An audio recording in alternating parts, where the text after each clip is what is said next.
Mr. Chairman, and thank you for the time today to speak in favor of Kash Patel.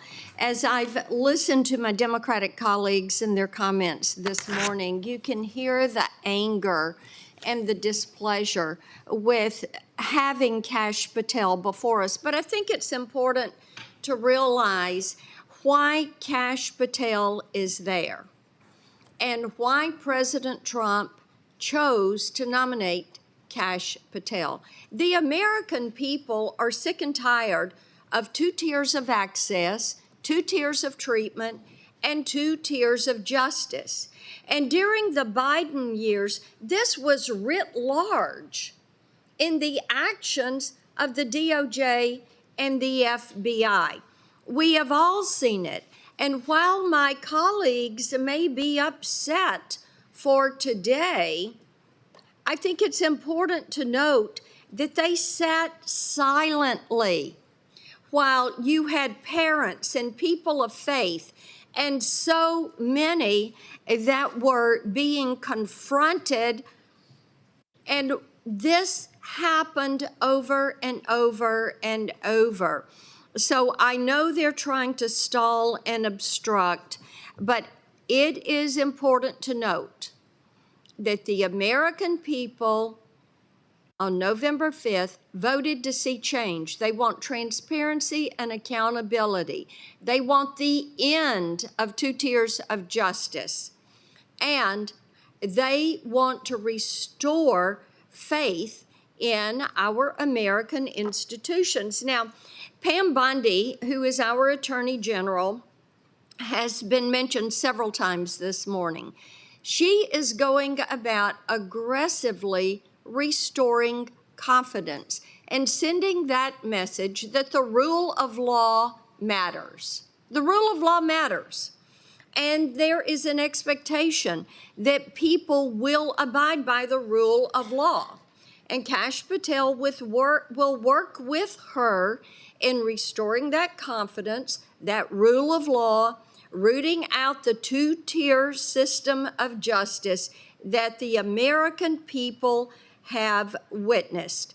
Now, when Mr. Patel was before us, before I started my questioning, I asked him a question that came from listening to my Democratic colleagues as they were questioning him. And it was, why do the Democrats fear him? Why do they fear him?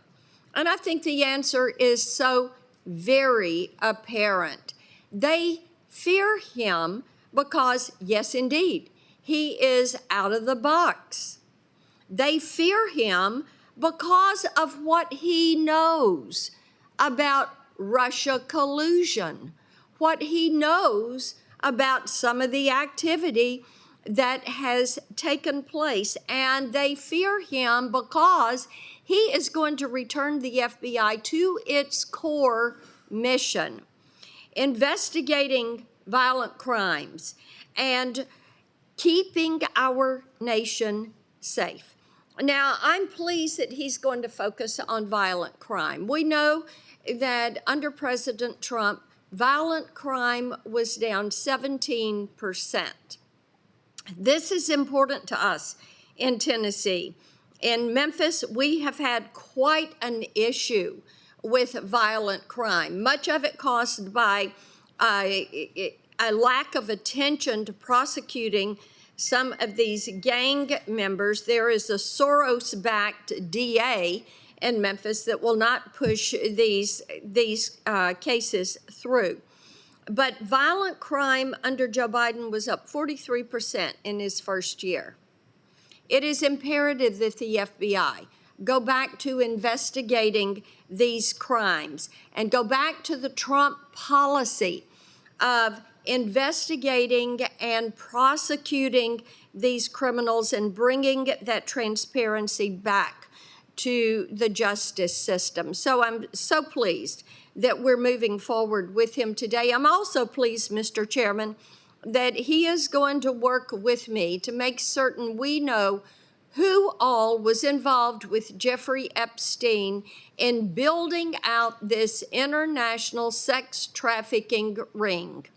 This is information we have sought. It is information we have not been able to get. And as the next FBI director, I have no doubt that he is going to work with us to end this scourge of human and sex trafficking in the United States. Thank you, Mr. Chairman.